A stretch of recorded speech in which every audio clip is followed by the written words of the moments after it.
Here is the news at 10. First, the highlights. Lagos State Traditional Medicine Board approves revision of practitioners' register. Federal government orders investigation into Ibadan explosion. On the foreign scene, Pakistan launches retaliatory strikes into Iran. And in sport, Sports Minister charges Super Eagles to go for victory against Cote d'Ivoire in ongoing 2023 Africa Cup of Nations. Now the details. I am Dele Agadumo. As part of efforts to generate a comprehensive database of functional traditional medicine practitioners, TMPs, the governing body of the Lagos State Traditional Medicine Board, LSTMB, has approved the revision of the Register of Practitioners in the state in accordance with the Health Sector Reform Laws 2005. In a notice, the LSTMB urged all registered and licensed practitioners to approach the head office of the agency on 21 Boyle Street, Onikon, Lagos, to regularize their registration. The notice said this has become paramount owing to the increasing and unbearable level of quackery in the field of traditional, complementary and alternative medicine. It added that those who fail to renew their license up to date shall have their names delisted from the register in consonance with the provisions of the aforementioned law. A mother of a child with low birth weight, Mrs. Aminat Hamzat, has expressed gratitude to the Lagos State government for Cotonou, Benin Republic, also appreciated the medical team and the entire management of the hospital for their unwavering support during and after her delivery. The patient, who had traveled to Ekwe to visit her mother, suddenly went into labor far ahead of her delivery date and was rushed to Ekwe MCC, where she gave birth to twin babies at 30 weeks, 5 days gestational stage, but unfortunately lost one of the babies after delivery. Mrs. Hamzat advised expectant mothers to register at any MCC close to them to benefit from what the Lagos State government has provided in all the maternal and child centers across the state. The Lagos State government has commenced the construction of Ijake Road in Otoawori LCDA, Ojo, as part of the efforts of the state government to improve road networks in rural communities, reduce travel time and engender ease of movement for vehicles and residents. Special advisor to Governor Babajide Sanwo-Olu on rural development, Nuruddin Agbaje, announced this during a stakeholders meeting and the flag-off ceremony of the construction of the 400 meters road. Agbaje assured that the project is expected to be completed in 6 months, upon commencement adding that construction would commence in February. He reiterated that the project is part of the efforts of Governor Babajide Sanwo-Olu in fulfilling the Themes Plus agenda of his administration, which is to make Lagos State a 21st century economy, thereby reducing rural-urban migration and extending the dividend of democracy to the grassroots communities across the state. Agbaje urged members of the community to ensure they collaborate with the contractor to ensure the safety of the workers and also advise them to take ownership of the project upon completion by protecting and guarding the projects judiciously. Now to the rest of the stories. The federal government has ordered investigation into the explosion that rocked Ibadan, the Oyo State capital, on Tuesday, claiming 3 lives and injuring about 80 persons. Minister of Solid Minerals, Dele Agadumo, who described the explosion as a sad and tragic occurrence, said officers from the ministry will work and collaborate with the Oyo State government to know the actual cause. Alake said the ministry will double its efforts to tighten the news around those acquiring explosives and storing them illegally. He commended Governor Seyi Makinde for the rapid mobilization of emergency response, including the deployment of fire service, police and security agencies. Alake also urged members of the public to always be safety conscious and report persons or organizations endangering public health and security. Meanwhile, President Bola Tinubu has ordered the National Emergency Management Agency, NEMA, to work with the Oyo State government to offer immediate and comprehensive relief to victims of the explosion. Tinubu, in a statement by his spokesperson, Ajiri Ngelale, expressed sadness over the devastating explosion. He said those behind the explosion should be fished out and punished.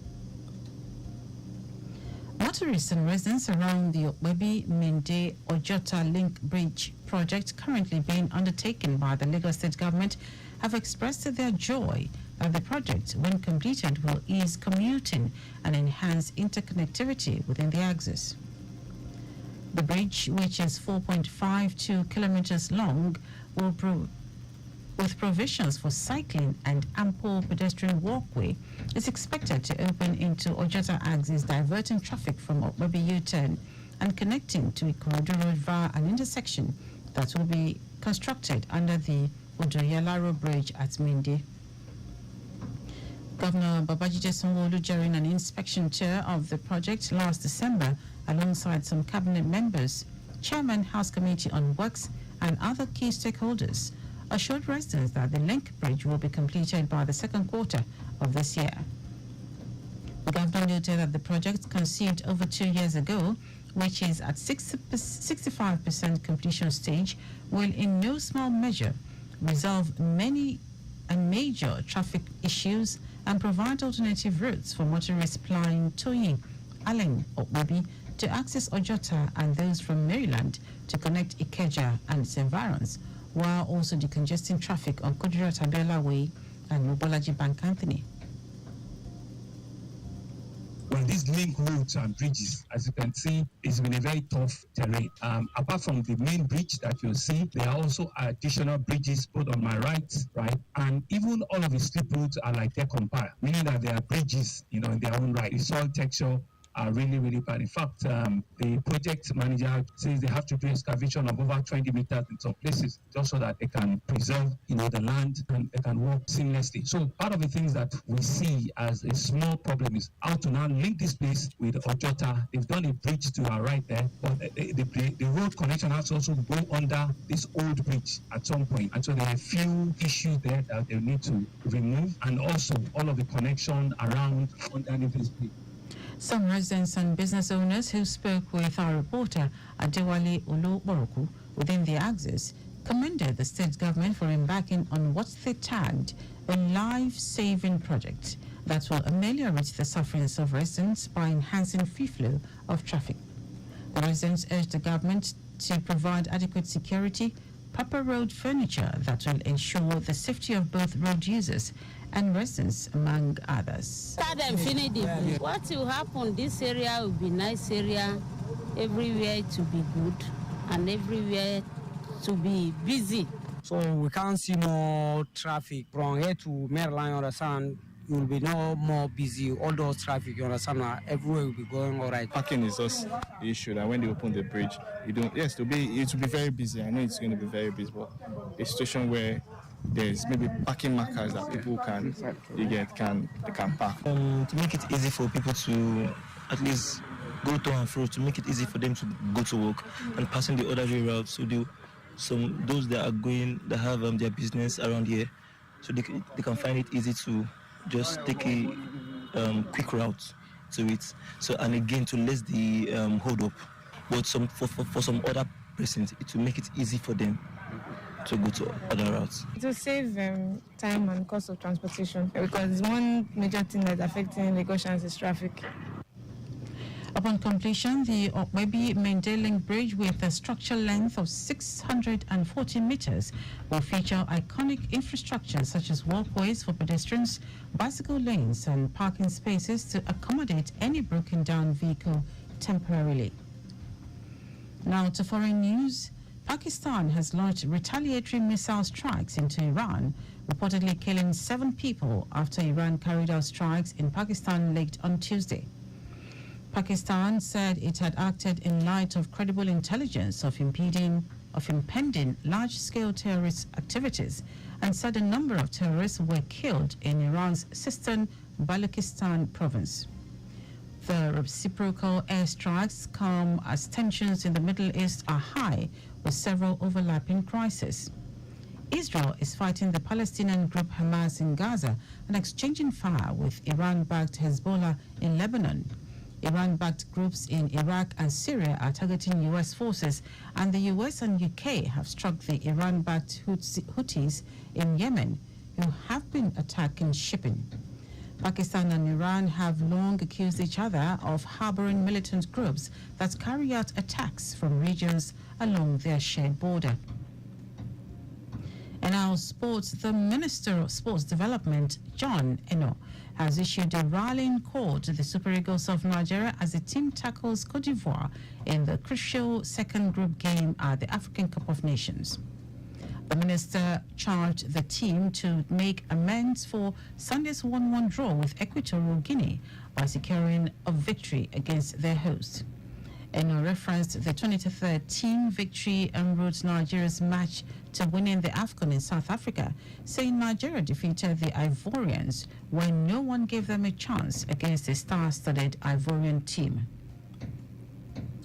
The minister also extended his best wishes to the coaching staff, support personnel, and the entire Nigerian football community. He encouraged them to rally behind the Super Eagles and create an atmosphere of unwavering support. The match is billed for 6 p.m. Nigerian time today.